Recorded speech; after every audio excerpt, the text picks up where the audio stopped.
Un héritage trop lourd à porter David Hallyday, de son vrai nom David Smet, est un nom que la France connaît depuis toujours, presque comme une évidence. Fils de deux monuments de la culture populaire, Johnny Hallyday et Sylvie Vartan, il était né sous les projecteurs, entouré d'admiration, de glamour, mais aussi d'attentes immenses. Aujourd'hui, alors qu'il s'approche de la soixantaine, une ombre pèse lourdement sur son existence. Il n'est plus simplement un artiste, un compositeur, un homme libre.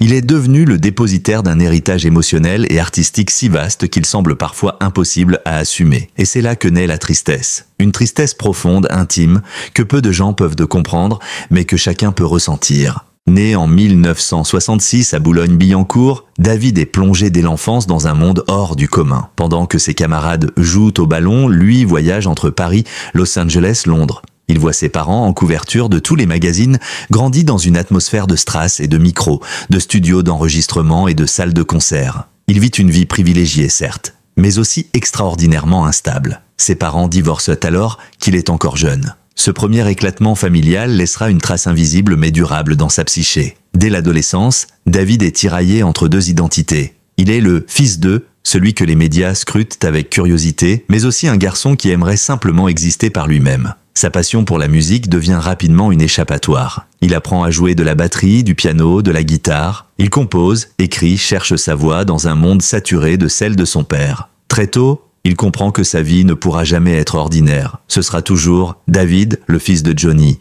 Ce poids, il le portera toute sa vie. Et même lorsqu'il décide, dans les années 1980, de se lancer dans la musique, c'est à la fois un acte de courage et de défi. Il sait qu'il sera comparé. Il sait qu'on le jugera plus sévèrement. Son premier album, True Cool, sorti en 1988, connaît un succès immédiat. Avec des titres comme High ou Is My Girl, il s'impose comme un artiste à part entière avec son propre univers. Pourtant, derrière les sourires de promotion, il y a déjà ce doute. Est-ce qu'on m'écoute pour moi ou parce que je suis son fils ? Dans les années 1990, David Hallyday s'affirme davantage comme compositeur. Il écrit pour lui-même, mais aussi pour d'autres artistes. Il démontre une sensibilité rare, un talent d'écriture profond, loin des clichés du rock familial. Il travaille avec sérieux, sans scandale, sans excès. Il est l'antithèse de l'image de Johnny, pourtant si flamboyante. Et c'est là l'un des drames silencieux de David. Il est respecté, mais souvent dans l'ombre. On le reconnaît comme musicien, mais pas toujours comme vedette. Il est dans une position paradoxale. Célèbre mais discret, populaire mais effacé, talentueux mais toujours comparé. Les relations avec son père ont toujours été complexes. Il ne l'a jamais vraiment renié. Mais les moments partagés ont été rares, souvent distants. Il a souvent confié à demi-mot cette douleur, celle d'un fils, qui aurait aimé un père plus présent, plus protecteur, plus intime. La figure de Johnny Hallyday, immense, écrasante, a laissé peu de place à l'intimité. Et lorsque ce dernier décède en décembre 2017, une onde de choc traverse la France entière. Mais pour David, ce n'est pas seulement la perte d'une icône, c'est la disparition d'un père qu'il a toujours espéré mieux comprendre. Et c'est ici que commence un autre chapitre, plus sombre encore, celui de l'héritage posthume. À la mort de Johnny, David Hallyday découvre comme tout le monde les détails du testament. Une exclusion brutale, une mise à l'écart inattendue. Ni lui, ni sa sœur Laura Smet ne figurent parmi les héritiers directs.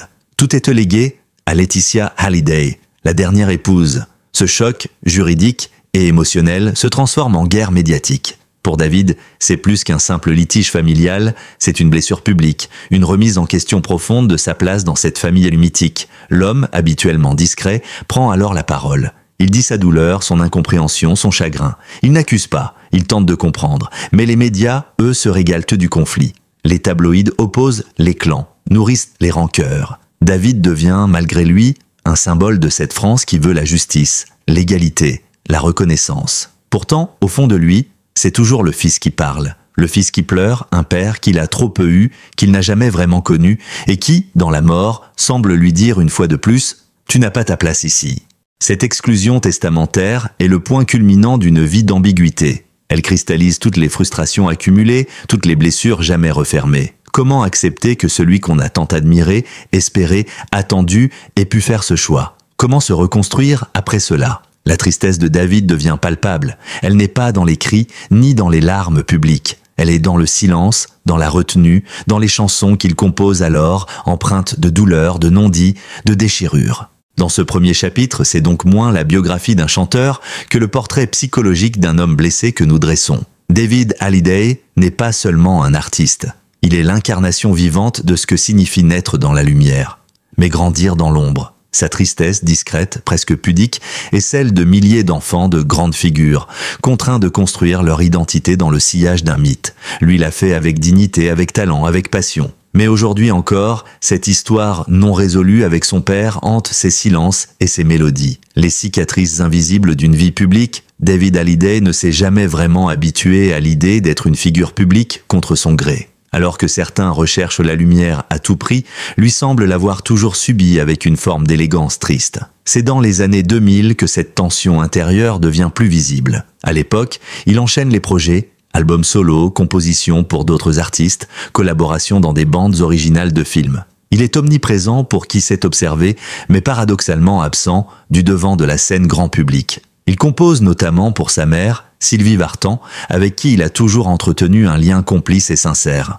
Contrairement à sa relation avec son père, souvent décrite comme distante, voire douloureuse, celle qu'il partage avec sa mère est empreinte d'un amour pudique mais profond. Elle a toujours été là, dans les bons comme dans les mauvais moments. C'est à elle qu'il doit sa sensibilité musicale, sa rigueur, son sens du travail bien fait. Leur complicité est un refuge, mais cette relation solide ne suffit pas à apaiser tous les tourments. Car David souffre d'un mal plus diffus, presque philosophique, celui de la dissonance entre l'être et le paraître. Il sait qu'une partie du public le perçoit comme privilégié, comme celui qui a tout eu. Mais ce que le public oublie souvent, c'est que la notoriété héréditaire est un cadeau empoisonné. David a dû tout prouver 2 fois plus.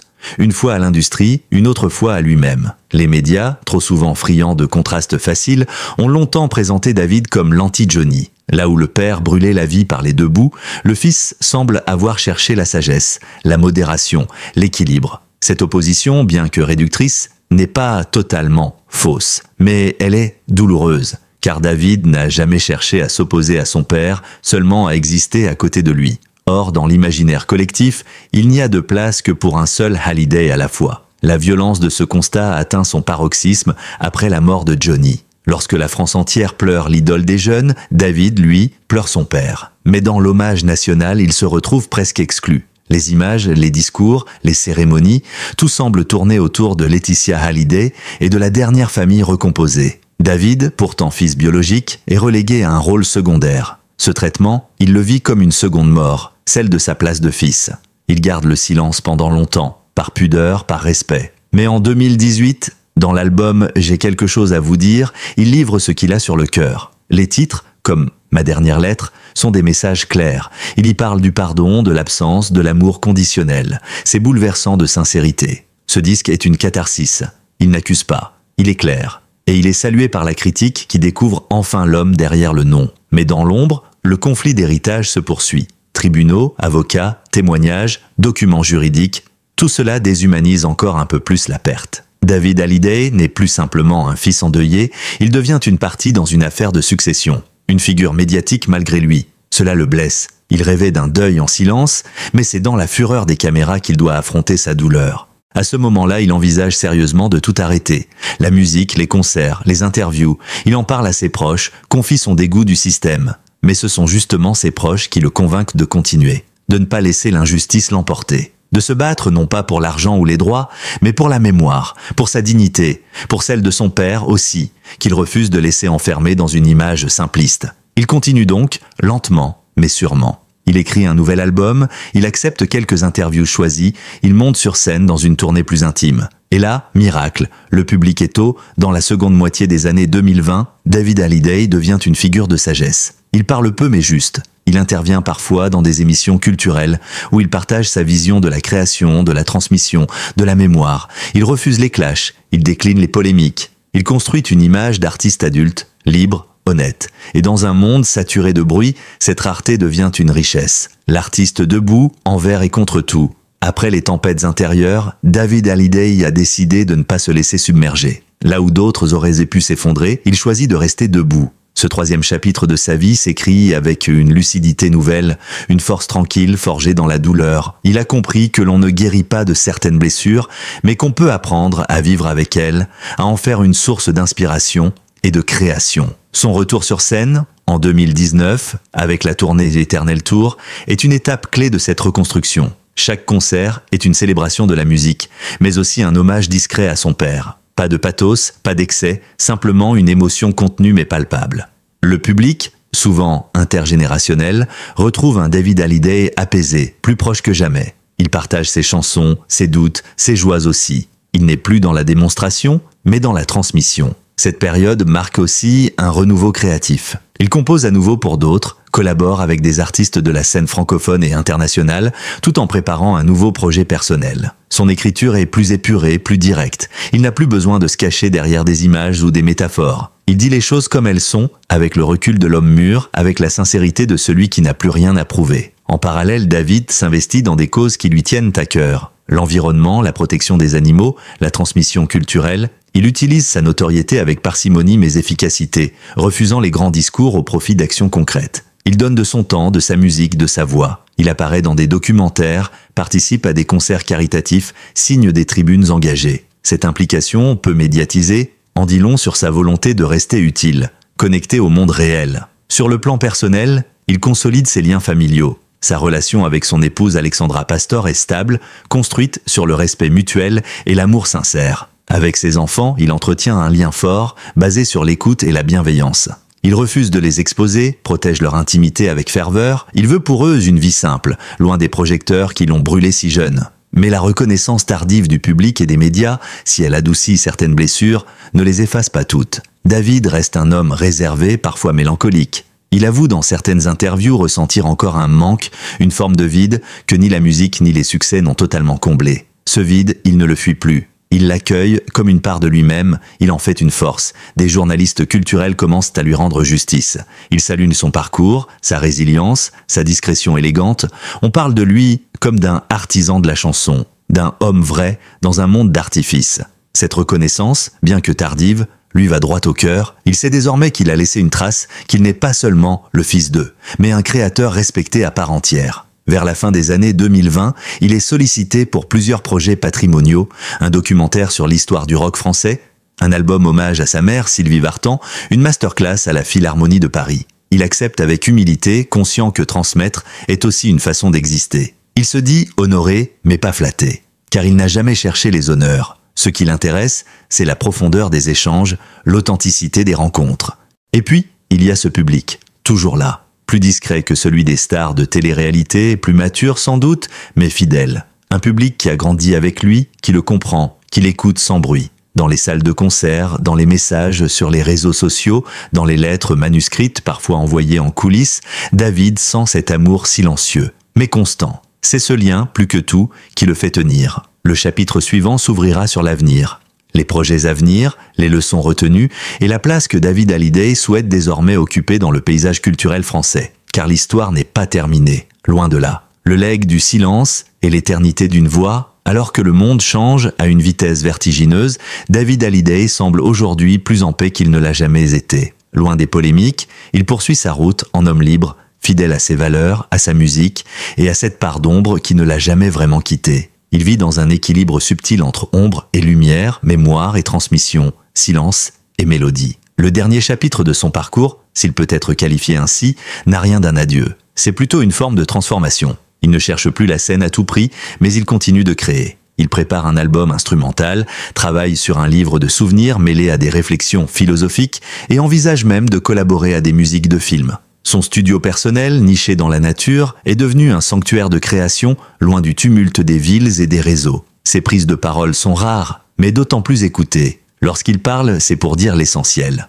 Dans une époque bruyante, sa sobriété devient une forme de résistance. Il rappelle à chacun que l'élégance, la fidélité à soi-même et la constance sont des valeurs qui ne vieillissent jamais. Il n'a jamais joué un rôle, il a toujours préféré être discret plutôt qu'artificiel, sincère plutôt que consensuel. Mais ce qui émeut profondément dans ce dernier pan de sa vie publique, c'est la place qu'il accorde désormais à la mémoire. Celle de son père, bien sûr, mais aussi de sa propre histoire. Il ne cherche plus à s'en détacher. Il l'embrasse. Il a compris que l'héritage n'était pas un fardeau, mais une matière vivante à transformer. Chaque chanson, chaque mot, chaque silence devient un hommage subtil à ce qu'il a construit. Il parle de plus en plus souvent aux jeunes artistes. Il les conseille, les soutient. Il leur parle de rigueur, de patience, d'authenticité. Il leur dit que le succès n'est rien si l'on ne sait pas qui l'on est. Il insiste sur la nécessité de prendre le temps. de s'écouter, de se construire en dehors des projecteurs. Ces paroles résonnent fort, justement parce qu'elles viennent de quelqu'un qui a tout connu. La gloire, l'oubli, la douleur et la résilience. Aujourd'hui,